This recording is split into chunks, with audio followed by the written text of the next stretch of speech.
देख रहे हैं यूटी न्यूज। खबरों की शुरुआत करने से पहले एक नजर आज के हेडलाइंस पर। गैर कानूनी रूप से बैलों की तस्करी करने वाला आरोपी दमन पुलिस के कब्जे में।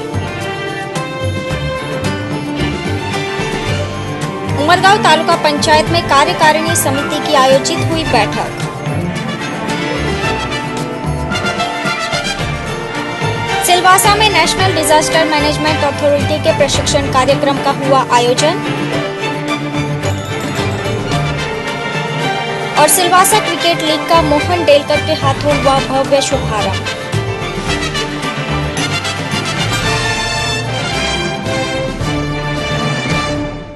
आइए जानते समाचार को विस्तार से। दमन से आवारा बैलों को गैर कानूनी रूप से बेचने के मामले में एक आरोपी को हिरासत में लिया गया है।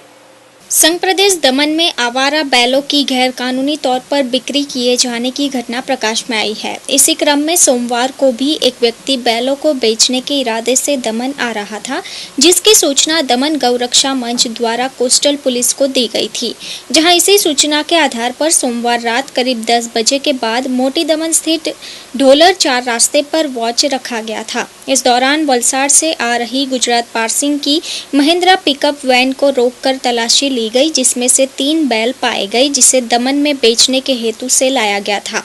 ऐसे में तीनों बैल समेत पिकअप वैन को जब्त करने के साथ साथ मोहम्मद हुसैन नामक आरोपी को भी गिरफ्तार कर लिया गया, जो दादरा नगर हवेली के सुरंगी का निवासी बताया गया है। बहरहाल दमन कोस्टल पुलिस इस मामले के तहत आरोपी से पूछताछ कर अधिक कार्यवाही में जुट गई है। कल रात 10 बजे बाद हमें गौरक्षा मंच वालों ने एक इन्फॉर्मेशन दिया कि इस तरह एक महिंद्रा पिकअप गाड़ी है, उसमें बैल है 3 भरे हुए। तो हमने जाके उसकी इंक्वायरी की और पाया कि एक छोटा गाड़ी में 3 जो ब्लॉक है उसको भरा गया था। और उसमें इंक्वायरी किया तो एक मोहम्मद हुसैन पिपिया, जो कि सुरंगी दादरा नगर हवेली का रहने वाला था, वो यहाँ पे ये इलीगली जो ब्लॉक है उनको बेचने के चक्कर में आया था। और एक छोटी सी गाड़ी में एक की जगह पे 3 को भरा हुआ था। तो उसके ऊपर हमने कार्रवाई करते हुए एनिमल क्रूएल्टी एक्ट में FIR दर्ज की है और आज हम उसका प्रोडक्शन यहाँ की कोर्ट में करेंगे और बाकी की इंक्वायरी जारी रहेगी। उमरगांव तालुका पंचायत के कार्यकारिणी समिति की बैठक में विभिन्न मुद्दों पर चर्चा करते हुए विकास कार्यों को मंजूरी दी गई है। मंगलवार के दिन उमरगांव टाउन स्थित तालुका पंचायत कार्यालय में कार्यकारिणी समिति की बैठक आयोजित की गई। इस बैठक में मुख्य रूप से पिछले साल किए गए विकास कार्यों को लेकर समीक्षा की गई। साथ ही इस साल यानी 2016-17 के लिए घोषित किए गए बजट के विषय पर भी खास चर्चा विचारणा करते हुए इस बजट का अमलीकरण भी किया गया। इसके अलावा आने वाले दिनों में उमरगांव तालुका के ग्रामीण क्षेत्रों में सड़कों की मरम्मत, नालों का मरम्मतीकरण, पानी के लिए बोरिंग, हैंडपंप की सुविधा उपलब्ध करवाने जैसे विषयों पर भी अधिक जोर दिया गया। इसी के साथ 12.5 लाख रुपए के विकास कार्यों को इस बैठक के जरिए मंजूरी भी दी गई है। वहीं इस साल के बजट अंतर्गत उमरगांव के आदिवासी एवं अनुसूचित जाति के किसानों को खेती के लिए बोरिंग की सहायता दिए जाने के साथ साथ प्रतिभाशाली अनाथ बच्चों को 5-5 हजार छात्रवृत्ति के तौर पर देने का निर्णय भी लिया गया है। इसी प्रकार से अन्य कई महत्वपूर्ण मुद्दों को भी तालुका पंचायत की इस बैठक में रखा गया था। ઉમરગામ તાલુકા પંચાયતની આજરોજ કારોબારી સમિતિની સભા મળેલ હતી, જેની અંદર મુખ્યત્વે જે સુધારેલ બજેટ હતું એની ચર્ચા કરવામાં આવી અને એનું અમલીકરણ પણ થઈ ગયું છે। અને ખાસ કરીને બાંધકામ જે ગ્રામ્ય વિસ્તારના રસ્તાઓ રિપેરિંગ છે કે રસ્તા બનાવવાની વાત છે, નાળા રિપેરિંગ છે, પીવાના પાણીના બોર હેન્ડપંપની વાતો છે, એના પર ખાસ ધ્યાન આપવામાં આવ્યું અને 12.5 લાખ રૂપિયાનું આજરોજ સ્વભંડોળમાંથી આયોજન કરી તાલુકાના વિકાસના કામોનો સમાવેશ કરવામાં આવ્યો। ઉનાળાની સિઝન શરૂ થઈ ગઈ છે અને તાલુકામાં આપ જાણો છો કે પીવાના પાણીનો ખૂબ જ વિકટ પ્રશ્ન છે।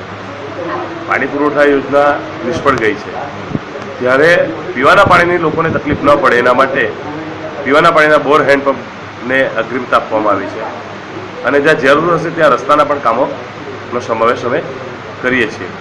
જે પ્રમાણે તાલુકા પંચાયત ઉમરગામના વર્ષ 2016-17નું જે આપણે અંદાજપત્ર બજેટ રેડી કર્યું છે એની અંદર આપણે ઓલરેડી જોગવાઈ કરી છે કે જે નાના ખેડૂતો છે, ગરીબ આદિવાસી અને અનુસૂચિત જાતિના ખેડૂતો છે, એમને ખેતી વિષયક બોર માટે સહાય આપવાનું આપણે જોગવાઈ કરેલી છે અને એમાં પણ ખાસ જે ખૂબ ગરીબ છે એમને પ્રાયોરિટી આપવામાં આવશે. વ્યક્તિગત બોર કે પછી ગ્રુપમાં? ના, વ્યક્તિગત બોર એટલે ખેતી વિષયક સહાય એટલે એમને જે ખેતી કરવાની હોય છે તો ત્યાં જે મદદ થાય, સપોર્ટ મળે એની માટે માત્ર બોર કરવાનો અને કેશિંગ પાઇપ. કોઈ હોશિયાર બાળકો હોય અને અનાથ હોય, તો કોઈના મા ન હોય, કોઈના બાપ ન હોય, અથવા બીજાના આધારથી એવો ભણતા હોય, તો એવા બાળકોને શિષ્યવૃત્તિ રૂપે 5,000 રૂપિયા આપવાનું આપણે નક્કી કર્યું છે. બજેટમાં જે જોગવાઈ કરી છે એની મર્યાદામાં રહીને આ મદદ કરવાની, સહાય કરવાની અમે નક્કી કર્યું છે. सिलवासा में नेशनल डिजास्टर मैनेजमेंट अथॉरिटी द्वारा सरकारी अधिकारियों के लिए प्रशिक्षण कार्यक्रम आयोजित किया गया. सिलवासा में नेशनल डिजास्टर मैनेजमेंट अथॉरिटी की तरफ से आज एक रिसोर्ट में प्रशिक्षण कार्यक्रम का आयोजन किया गया, जिसका मुख्य मकसद था कि सरकार द्वारा प्रतिपादित नियमानुसार विकास को बढ़ावा दिया जाए. इसमें जरा सी भी लापरवाही भविष्य में घातक साबित हो सकती है. कार्यक्रम में दाना प्रशासन के स्वास्थ्य विभाग, विद्युत विभाग, लोक निर्माण विभाग सहित तमाम सरकारी विभागों के अधिकारीगण उपस्थित रहे, जिन्हें महत्वपूर्ण जानकारियां प्रदान की गई. इस संदर्भ में डिजास्टर मैनेजमेंट की दिल्ली से आई अधिकारी ने हमारे चैनल से बात करते हुए विस्तृत जानकारी दी.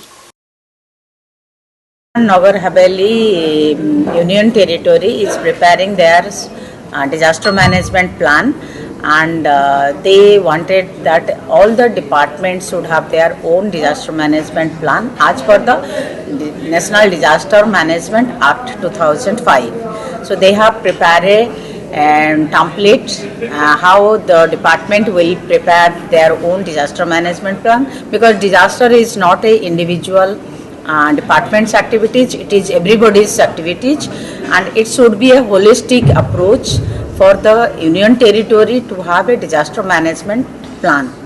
So for that they have called all the department people, they have called the joint secretary from NDMA, who has also given his thought and guidance how to prepare the departmental plan and disaster management plan for the Dadra and Nagar Haveli Union Territory. And they have invited me also, being an expert in disaster management since 2000. I worked in Orissa and I worked with the Ministry of Home Affairs under a UNDP DRR project, and where we supported mostly the state government and district administration how to prepare the disaster management plan, how to prepare a activities plan for risk reduction at a different level. So for that this is the workshop.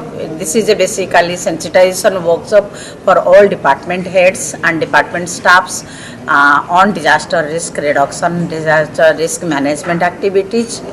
Silvassa stadium ground पर SCL यानी Silvassa cricket league का मोहन डेलकर के हाथों शुभारंभ किया गया. Silvassa cricket league का आगाज होने के साथ ही पूरे दानह में क्रिकेट का रोमांच 7वें आसमान पर पहुंच चुका है. कल सोमवार को स्टेडियम ग्राउंड सिलवासा पर SCL का उद्घाटन दानह क्रिकेट एसोसिएशन के अध्यक्ष मोहन भाई डेलकर के हाथों से उत्साह के माहौल में किया गया. इस अवसर पर पूरा स्टेडियम दर्शकों से खचाखच भरा हुआ देखा गया. देखने वालों को ऐसा लगता ही नहीं था कि यह सिलवासा का स्टेडियम है. मुंबई के वानखेड़े स्टेडियम जैसी रौनकता एवं दर्शकों का उत्साह अपने सबाब पर था.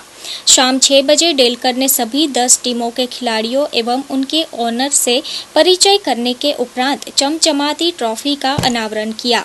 इस अवसर पर डांस ग्रुप ने SCL के उत्साह में 4 चांद लगा दिया. तत्पश्चात मुख्य अतिथि मोहन डेलकर के हाथों से टॉस उछालकर विधिवत टूर्नामेंट का शुभारंभ किया गया. इस मौके पर जिला पंचायत अध्यक्ष रमन काकवा, उपाध्यक्ष महेश गावित, निवासी जिला समाहर्ता नितिन जिंदल, पर्यटन विभाग अधिकारी, उद्योगपति एवं तमाम जाने माने गणमान्य भी उपस्थित रहे. इस संदर्भ में हमारे संवाददाता से बात करते हुए मोहन डेलकर ने कहा कि दानह में प्रतिभाओं की खान है और इन्हें अंतर्राष्ट्रीय स्तर पर प्रतिभा दर्शाने के लिए SCL ने एक सुनहरा मंच दिया है. उन्होंने कहा कि क्रिकेट में राजनीति नहीं होनी चाहिए और सबको मिलकर प्रदेश में क्रिकेट को बढ़ावा देने की जरूरत है. एशियल सीजन 2 का आगाज आईपीएल से पूर्व पूरा सिलवासा एशियल सीजन 2 में रंग चुका है। क्रिकेट का उफान 7वें आसमान पर पहुंच चुका है और आज ने आपने उद्घाटन किया। किस तरह से आप हौसला अफजाई करना चाहिए पूरे आयोजन कमेटी का? आज सबसे बड़ी मुझे अच्छी चीज़ जो लगी, यहाँ पर फैसिलिटीज़ काफ़ी अच्छी बनाई जो भी हमारा आयोजक है उन्होंने, और जो अरेंजमेंट मैंने देखी वो भी बेहतरीन है। और ऐसा लग रहा है कि दर्शकों को भी बैठने के लिए सारी व्यवस्था की गई और सारी अरेंजमेंट पिछले साल से भी अच्छी मुझे लगी। तो मैंने मेरे वक्तव्य में कहा, मैंने उनको बधाई दी। बहुत अच्छा ये आयोजन उनकी तरफ से हुआ है। और आपकी बात सही है, पूरे देश में नहीं पूरे वर्ल्ड में उफान पे है क्रिकेट। हर जगह पे क्रिकेट खेली जा रही है। दर्शक लोग बिल्कुल क्रिकेट में जुड़ गए हैं। ऐसे में सिलवासा में इस तरह से आयोजन करना मैं समझता हूँ बहुत बड़ी बात है। इससे हमारे क्रिकेट जो है उनको प्लेटफॉर्म भी मिलेंगे, उनको मौका भी मिलेगा, साथ साथ दर्शकों को अच्छी क्रिकेट देखने का मौका मिलेगा। जो पिछले साल हुआ वैसा ही इस साल भी हो रहा है। तो ये मेरे ख्याल से पूरे प्रदेश के लिए अच्छी बात होगी। और पूरे प्रदेश में ये मैसेज है कि गांव और शहर के भी हमारे क्रिकेटर हैं, गांव के भी क्रिकेटर हैं, दोनों को मिला करके ये SCL बना है। ये बहुत बड़ी बात है। सारे गांव के हमारे नौजवान हैं, उनको भी मौका मिल रहा है, शहर के लोगों को भी मौका मिल रहा है। तो मैं समझता हूँ कि एक बैलेंस क्रिकेट का यहाँ पर आयोजन किया गया है। मैं सभी को बधाई देना चाहता हूँ और ख़ास करके जो आयोजन करने वाले हैं, और हमारे शैलेश शाह है, किशन परमार है, अल्ताफ इस्लाम है, सारे लोगों ने बहुत अच्छे से आयोजन किया और हम भी खड़े हैं उनके साथ सपोर्ट में। और मैंने ये कहा कि ये हमारी जिम्मेदारी है कि जहाँ पर अच्छी क्रिकेट खेली जाती है, जहाँ पर अच्छा आयोजन किया जाता है, अच्छी फैसिलिटीज़ की जाती है, वो ऐसी क्रिकेट में, ऐसे खेल में हमें सपोर्ट करना, सहयोग देना, ये हमारी जिम्मेदारी है। उसी जिम्मेदारी के साथ हम लोग यहाँ पर आए। मैं जितने भी यहाँ ऑर्गेनाइज़र हैं उनका आभार व्यक्त करता हूँ कि उन्होंने हमें यहाँ पर आमंत्रित किया। एक अच्छी फैसिलिटीज़ हमें देखने को मिली, एक अच्छी क्रिकेट यहाँ पर हमें देखने को मिली और मैं इसलिए हमारे जितने भी ऑर्गेनाइज़र हैं उनका आभार व्यक्त करता हूँ। मेरे साथ भी सारे साथी हमारे आए, हमारे जिला पंचायत के प्रेसिडेंट, वाइस प्रेसिडेंट, मेरे सारे साथी यहाँ पर आए। सभी का एक ही लक्ष्य था कि हम हौसला बढ़ाएं, हम ये महसूस कराएं कि हम भी साथ में हैं, हम भी मदद में हैं। आप अच्छा क्रिकेट की आप आयोजन करें, सारे बच्चों को यहाँ पर एक अच्छा प्लेटफॉर्म मिले, यही सोच लेकर के हम आए हैं। और एक अच्छी क्रिकेट देखने को भी मुझे मिली, अरेंजमेंट भी अच्छा है और क्रिकेट भी अच्छी खेली जा रही है। मैं इस मौके पे सभी को मैं बधाई देना चाहता हूँ। आप हमेशा से कहते आए हैं कि दादरा नगर हवेली में प्रतिभाओं की खान है, बस उसको निखारने की ज़रूरत है। और यह CPF ने जो प्लेटफार्म दिया है SCL के रूप में, क्या यह यहाँ के युवाओं को, खासकर जो जिनके अंदर खेल प्रतिभा है, उन्हें निखारने का एक सुनहरा अवसर है? नहीं, मैं उनका भी आभार व्यक्त करता हूँ जिन्होंने स्पॉन्सर्ड किया है इस SCL को, जिन्होंने मदद की है। ऑनर को भी मैं बधाई देना चाहता हूँ, जितने भी ऑनर है आगे आए, उन्होंने टीम को खरीदा और बच्चों को अच्छा प्लेटफॉर्म दिया। मैं सभी को बधाई देना चाहता हूं। और CPF, आपकी बात सही है, CPF ने भी ये फैसला किया कि इतनी अच्छी क्रिकेट यहाँ पर खेली जाती है, उसको स्पॉन्सर्ड करना, उसको सपोर्ट करना हमारी जिम्मेदारी है। तो मैं CPF को भी बधाई देना चाहता हूँ। और जितने भी यहाँ पर लोग आगे आकर के आए और स्पॉन्सर्ड किया है इस क्रिकेट को, और जितने भी ऑनर है वे सभी को मैं आज बधाई देता हूँ। सर, आपने अपने स्पीच में एक शब्द और कहा था कि यहाँ पर क्रिकेट को राजनीति से नज़रिए से न देखा जाए, उस पर किस तरह से आप? बात सही है, जहाँ क्रिकेट होती है, जहाँ खेल होता है, वहाँ क्या राजनीति? वहाँ तो सारे हमारे क्रिकेट प्रेमी हैं, सारे हमारे खिलाड़ी जो हैं वो क्रिकेटर हैं हमारे लिए। राजनीति तो बाद में, राजनीति के लिए अलग प्लेटफॉर्म है, राजनीति करने के लिए अलग सा एक जरिया है। वो राजनीति अलग से होती है, जहाँ क्रिकेट होती है, अच्छा खेल होता है, सारे लोगों को इन्वॉल्व करना है, वहाँ राजनीति क्या होती है? तो मैं यहाँ पर एक राजनीतिक तरह से नहीं, एक क्रिकेट एसोसिएशन के प्रेसिडेंट के नाते में आया और मुझे अच्छा लगा आकर के कि अच्छी क्रिकेट यहाँ खेली जा रही है। सिलवासा में आयोजित हुए क्राफ्ट मेले में लोगों द्वारा जमकर खरीदारी की जा रही है। सिलवासा में इन दिनों चल रहा क्राफ्ट मेला आकर्षण का केंद्र बना हुआ है। हस्तकलाओं से निर्मित परिधान, घर गृहस्थी से जुड़ी सामग्रियां एवं लोगों का उत्साह स्वदेशी को बढ़ावा दे रहा है और सुबह शाम दानह तथा आसपास के लोग क्राफ्ट मेले में जाकर जमकर खरीदारी करते नजर आ रहे हैं।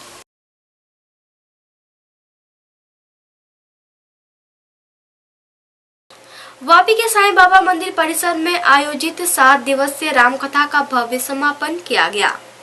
वापी भड़कमोरा स्थित साईं बाबा मंदिर परिसर में आयोजित 7 दिवसीय राम कथा का मंगलवार के दिन समापन हुआ। पिछले दिनों साईं बाबा मंदिर में भव्य राम कथा का शुभारंभ किया गया था, जिस दौरान अन्य धार्मिक कार्यक्रमों का भी आयोजन किया गया, जिसका उपस्थित सभी भक्तों ने जमकर लाभ उठाया।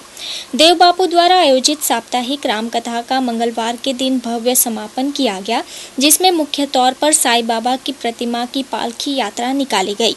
यह पालकी यात्रा सुलपड़, भड़कमोरा सहित आसपास के सभी विस्तारों में ले जाई गई, जिस दौरान भारी मात्रा में भक्तजन इस यात्रा में शामिल हुए। इस राम कथा के आयोजन से विस्तार में भक्तिमय का माहौल बन गया था, लिहाजा कथा का रसपान कराने वाले कथाकार, राम कथा के आयोजक एवं उपस्थित भक्तों ने मिलकर राम कथा को सफलतापूर्वक संपन्न किया।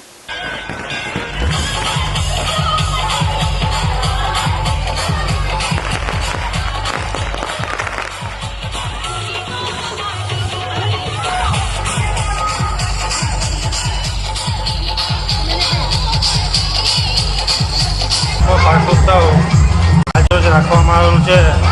જે પાઠોત્સવ દરમિયાન 9 દિવસની રામકથાનું આયોજન કરવામાં આવેલું હતું।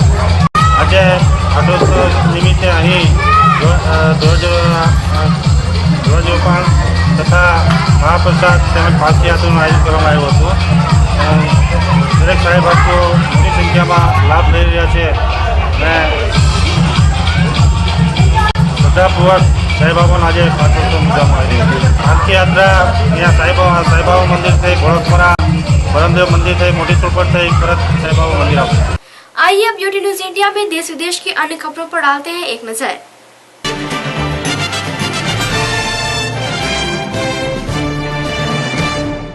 नमस्कार दर्शकों, मैं रेशमा आप सभी का यूटी न्यूज इंडिया में स्वागत करती हूँ। आइए बढ़ते हैं खबरों की ओर। भारत की सबसे तेज ट्रेन गतिमान एक्सप्रेस को सुरेश प्रभु ने हरी झंडी दिखाकर पहले सफर पर रवाना किया। दिल्ली से आगरा जाने वाली भारत की पहली सेमी हाई स्पीड ट्रेन गतिमान एक्सप्रेस के यात्रियों को न केवल उनकी सीटों पर ट्रेन होस्टेस की सेवाएं और गुलाब के फूल दिए जाएंगे, बल्कि उन्हें फिल्मों, समाचार और कार्टून जैसी मल्टीमीडिया सामग्री की भी निःशुल्क सेवा मिलेगी। निजामुद्दीन आगरा गतिमान एक्सप्रेस को आज रेल मंत्री सुरेश प्रभु ने निजामुद्दीन स्टेशन से हरी झंडी दिखाई और यह अपने पहले सफर पर निकल पड़ी।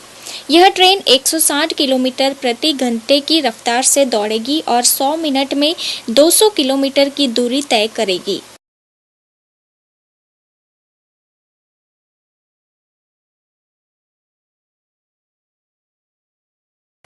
आरबीआई द्वारा ब्याज दरों में कटौती किए जाने पर ईएमआई घटने के साथ होम लोन भी सस्ता हो सकता है।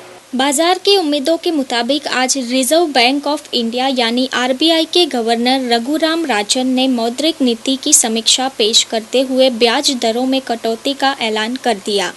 आरबीआई ने रेपो रेट में 0.25% की कटौती का ऐलान किया, जिसके चलते रेपो रेट 6.75% से घटकर 6.50% हो गया है। इस कटौती के बाद रेपो रेट मार्च 2011 यानी 5 साल के सबसे निचले स्तर पर आ गया है, लिहाजा नई दरें 16 अप्रैल से लागू हो जाएगी।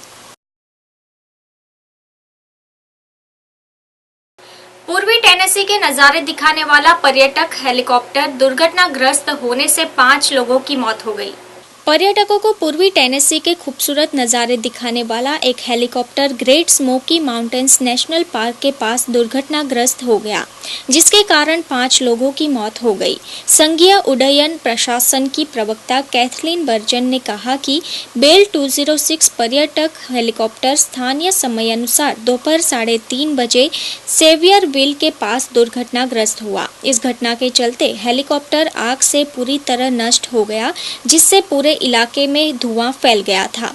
वहीं दुर्घटना के करीब 4 घंटे बाद 1 दर्जन से भी अधिक आपात वाहन मौके पर पहुंच गए थे।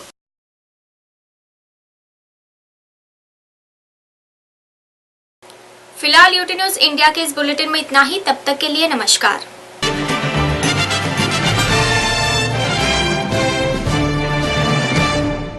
समाचार समाप्त करने से पहले नजर आज के हेडलाइंस पर।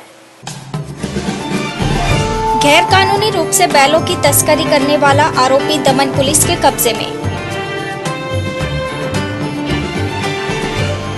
उमरगांव तालुका पंचायत में कार्यकारिणी समिति की आयोजित हुई बैठक।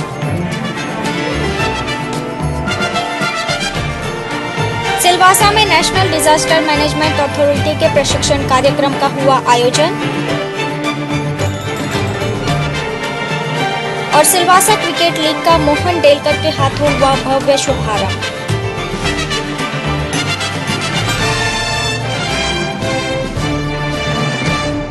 तो ये तब तक के समाचार, कल फिर मिलेंगे नए समाचारों के साथ। तब तक के लिए आप देखते रहिए यूटी न्यूज। धन्यवाद।